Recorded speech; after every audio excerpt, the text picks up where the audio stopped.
ഞാനിത് മൂന്നാമത്തെ തവണയാണ് നിങ്ങളുടെ മുമ്പിൽ ഗണേശേട്ടന് വേണ്ടി വന്നിരിക്കുന്നത്.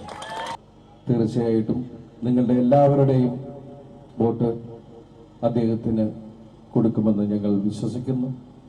ഇന്ന് ശരിക്കും വിവാദങ്ങളുണ്ടാക്കിയ ഒരു ദിവസമാണ്. കഴിഞ്ഞ ദിവസങ്ങളെയൊക്കെ കാണാൻ നമ്മുടെ പ്രിയപ്പെട്ട ലാലേട്ടൻ വന്നു. പക്ഷേ ഇന്ന് ഒരു ചെറിയ പ്രശ്നമുണ്ടായി. പക്ഷെ അങ്ങനെയുള്ള തീരുമാനങ്ങളൊന്നും അമ്മയിൽ നിന്നുണ്ടായിട്ടില്ല.